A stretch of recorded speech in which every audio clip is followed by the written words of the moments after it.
Part 1: The Blind Date Disaster. Mira had already decided the night would be a waste of time long before she walked into the restaurant.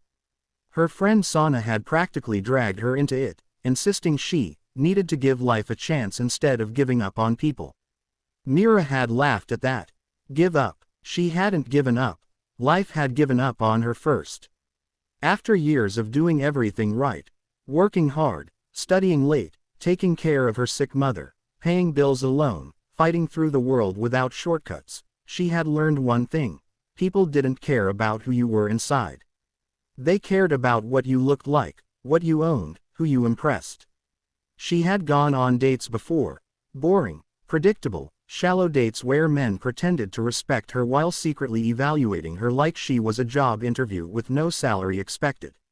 She'd heard every comment. You're pretty, but don't you want to dress up more? You seem smart, but why don't you try being softer? You'd look great if you just. So this time, she wasn't playing dress up. She wasn't hiding her fatigue. She wasn't pretending she had the energy to compete with girls who had time for salons, lashes, and designer shoes. She wore what she wore every day: an oversized faded gray hoodie that belonged to her late brother, a pair of washed-out jeans with thread loose at the knee, and slippers that had been glued twice and still squeaked when she walked. Her hair was tied in a messy bun. No makeup, no jewelry, just the real Mira, unfiltered, unpolished, unimportant to most of the world. She knew the restaurant was the fancy type before she even saw it. The glowing sign, the luxury cars parked outside, the perfumes that followed every step, it wasn't her world. The moment she walked in, the stairs sliced into her like knives. One woman glanced at her, then at her diamond bracelet, then back at Mira like she was diseased. A waiter hesitated to talk to her, probably assuming she was lost or looking for a cheaper place. But Mira just lifted her chin and said the reservation name as casually as if she belonged there. Table for two, under Adrian. The waiter blinked, shocked, but nodded and led her through the maze of linen-draped tables, where every couple looked like they were posing for a magazine cover. She could feel the whispers, the judgment. She didn't care. She didn't want to care. Then she saw him, the man at the table. He wasn't scrolling on his phone like most men waiting on dates. He was sitting quietly, hands folded, looking at the entrance with a calm smile, like he expected something good to arrive. Adrian was nothing like she pictured. She'd assumed he'd be one of those sleek men who reeked of self-importance, but he wasn't. He was dressed well, yes, but not loud. His black suit was simple, his hair neat but not over-styled, his expression warm without effort. He looked up when he saw her, and instead of the disgust she expected, there was something else. A flicker of surprise, yes, but followed by a spark of curiosity, like she had just stepped off a different world and he wanted to know why. He stood up and pulled out her chair, and that shocked her more than the stares. No hesitation, no fake pause, no polite fake smile. You must be Mira, he said, voice steady, eyes steady. Mira sat awkwardly, waiting for the judgment to drop, but it never came. Instead, he simply asked, rough day, is this your rebellion outfit? His tone wasn't mocking, it was playful, light, like he wasn't offended at all, just intrigued. Mira raised an eyebrow, because people didn't usually handle her honesty well, but she said, I didn't feel like pretending today. If that's a problem, you're free to go now and save us both time. That was her shield. Push them away before they decide she isn't enough. But Adrian leaned back, studying her like she wasn't a mistake, but a mystery. I don't want you to pretend, he replied softly. I want you exactly as you are. Otherwise, this isn't a date, it's an audition. Mira wasn't used to answers like that. She didn't trust them. But she stayed. She ate. She spoke a little more than she expected to. She disagreed with him. She laughed once, and it surprised them both. She told him about her job. Not glamorous, just 3 part-time shifts that kept her afloat. She told him she didn't have time for fantasies or men who wanted a perfect accessory instead of a partner.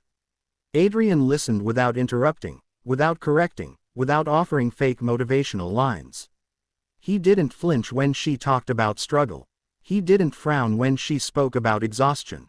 And slowly, the wall she built around herself loosened, stone by stone, because for the first time in a long time, someone wasn't trying to fix her, they were trying to see her. But the world wasn't done testing her. When dessert came, the waiter approached nervously and said, "Sir, your usual card will be processed under the business account, right?" A slip of words, too familiar, too revealing. Mira froze. Business account. She glanced at Adrian, then at the waiter, and suddenly the pieces clicked. The suit, the calmness, the reservation under one name, no last name needed. The way the staff treated him with quiet respect. He wasn't just some normal guy. And when the waiter addressed him fully, "Mr. Adrian Hale, the CEO will want confirmation of," Mira stopped breathing. CEO. The entire restaurant turned again, but this time the weight wasn't on her, it was on him. He wasn't pretending to be simple. He was simple, in the way only powerful people could afford to be. And she suddenly felt stupid, underdressed, mismatched with the world again. She pushed her chair back, ready to leave, before she embarrassed herself further. "You didn't tell me who you were," she said, trying to keep her voice steady. "You let me sit here looking like this while everyone stared at us." Adrian blinked, confused, then leaned forward. "Why would I care what you're wearing?" Mira scoffed. "Because people like you always care." For the first time, he looked sincerely hurt, not at her words, but at the world that made her believe them. And in that moment, she didn't realize the truth. He already knew her before she walked in. He already knew what everyone else didn't see. Part 2. The CEO who saw more. Adrian had seen Mira long before this date. Weeks earlier, he had been sitting in his car outside this same restaurant, taking a break from meetings when he noticed a young woman carrying grocery bags that looked heavy enough to tear her arms. Everyone walking past ignored an elderly woman struggling to carry her shopping. Everyone, except Mira. She didn't ask for attention, didn't record herself for the internet, didn't even look around to see if someone was watching. She just picked up the extra bags, walked the woman home, smiled, and left like it meant nothing. But it meant everything to Adrian. He had spent years in rooms full of people who faked kindness for networking points, who donated money only when photographers were present, who said the right words without ever doing the right thing. Mira was the opposite. Quiet goodness, unpolished, unadvertised, real. That moment stayed with him.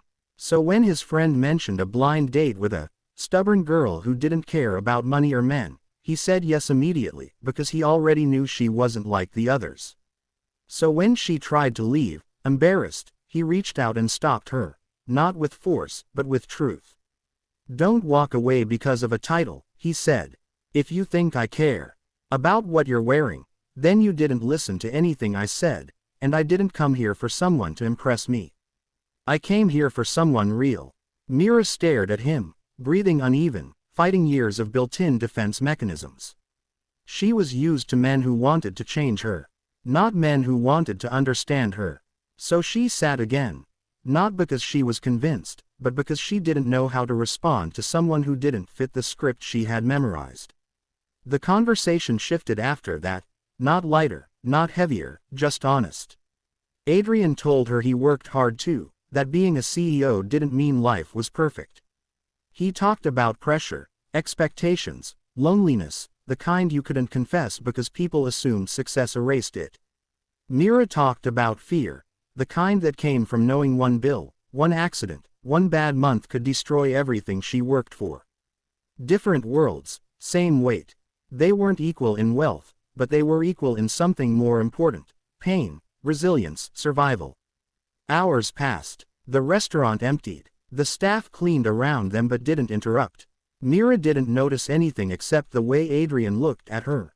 Not like she was broken or unfitting, but like she was a puzzle he wanted to solve patiently. No judgment, no fixing, no conditions. And for the first time in years, she let herself imagine a future that wasn't just about surviving. Before they left, Adrian finally told her the truth, the full truth.